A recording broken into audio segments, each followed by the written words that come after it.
Celebramos hoy el misterio de Dios mismo, ese Dios en el que muchos creemos y otros no. Y sabemos que las causas por las que hay una incredulidad pueden ser diversas. Siempre recuerdo lo que sucedió en ese pueblo cuando un día estaba el cura párroco en su casa y allí llegó un joven, le golpeó la puerta, le dijo: padre, quiero hablar con usted porque lo considero hombre muy sabio, una persona muy valiosa en este pueblo, quiero contarle algunas cosas de mi vida, pedirle consejos, pero quiero aclararle de entrada que yo no creo en Dios. Entonces el sacerdote, con muy buen humor, le fue preguntando a ver qué idea tenía él de Dios.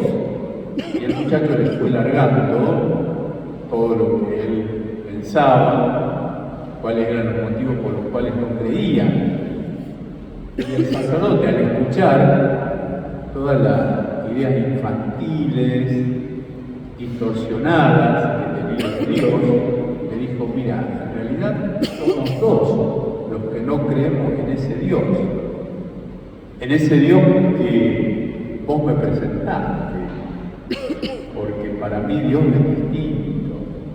Y ahí el sacerdote le dio testimonio de lo que consideraba que era Dios. Pero también le dijo el padre, el joven, que bueno, mucha gente, es cierto, no creía en Dios porque pensaban que Él solamente tenía que traer buena suerte, pero que lo hacían responsable a Dios de todos los males, las injusticias del mundo, cuando Él en realidad hizo libre a los seres humanos y dejó que administraran la tierra. También hizo ver que mucha gente solo se maneja por sentimientos y se acerca a Dios cuando lo siente. Le hizo ver que la fe va más allá del sentimiento y que hay que estar con Dios cuando uno lo siente y cuando uno no lo siente, así como cuando uno va a trabajar y tiene ganas y otras veces no tiene ganas y cumple con las obligaciones cuando tiene ganas y no tiene ganas, porque va más allá de los sentimientos.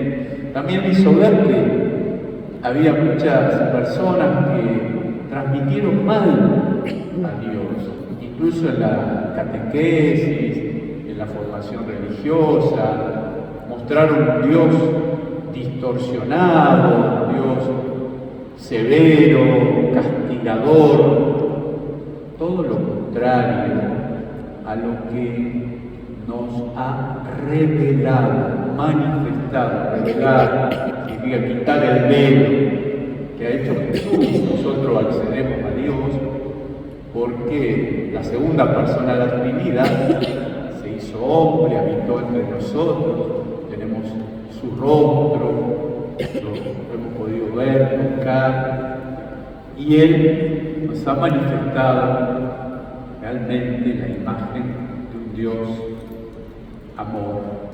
Y nos ha mostrado Jesús, en primer lugar, a un Dios Padre. Su revelación fue paulatina. Luego habla de sí mismo, de esa igualdad que tiene con el Padre, y ya al final va revelando al Espíritu Santo. Y lo hemos visto en la ascensión, el texto del Evangelio de hoy, cuando Jesús se despide físicamente y le dice: vayan y hagan nuevos discípulos. La labor que todos tenemos de hacer nuevos discípulos, bautizándolos en el nombre del Padre, del Hijo y del Espíritu Santo. Allí Jesús habla de una igualdad en tres personas distintas. La revelación la hizo Jesús, la vemos también en los textos de San Pablo, pero la revelación ya viene desde el Antiguo Testamento.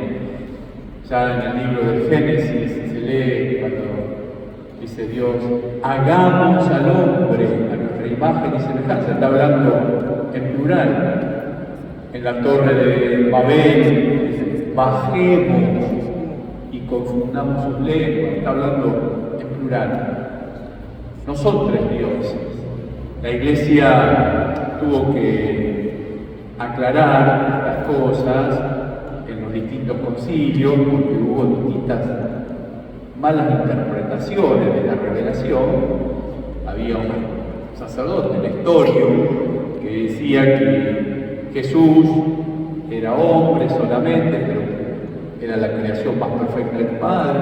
Y luego en el concilio de Nicea tuvieron que aclarar que Jesús no solo era hombre, sino también Dios verdadero. Y lo mismo en otro concilio tuvieron que aclarar en Constantinopla que el Espíritu Santo tenía una igualdad con el Padre y el Hijo. Tres personas distintas y un solo Dios. Es como un triángulo que tiene tres lados, tres vértices y un solo triángulo. Tres velas que las unimos y se forma un solo fuego. ¿Cuántas cosas?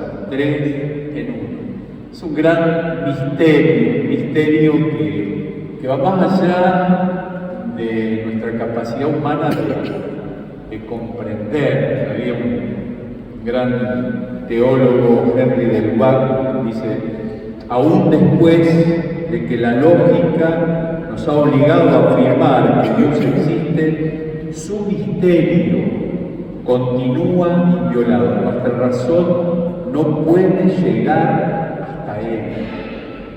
No podemos abarcar a Dios, como la imagen esa de San Agustín, iba caminando y vio a ese chiquito que quería llevar el mar a un pocito y el sacerdote le dice: ¿pero qué querés hacer? Quiero poner el mar en ese pocito. Es imposible.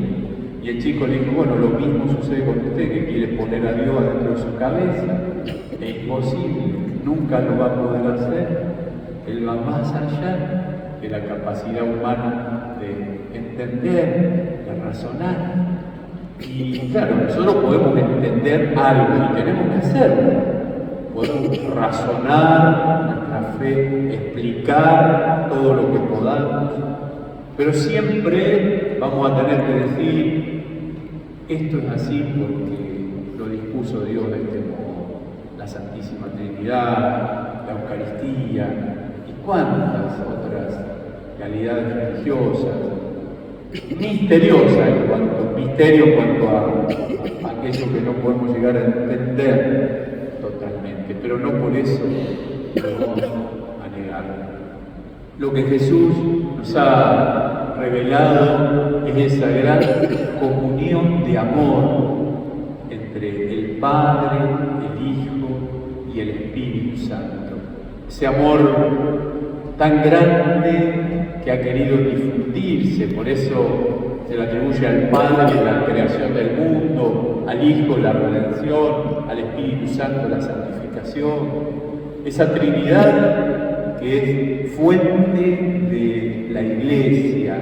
El Concilio Vaticano II, en ese documento, Lumen Gentium, Luz de la Gente, cuando comienza a elaborarse, empieza diciendo que la Trinidad es la fuente de la comunión entre los miembros de la Iglesia, y también la Trinidad es la fuente de la comunión dentro de la sociedad.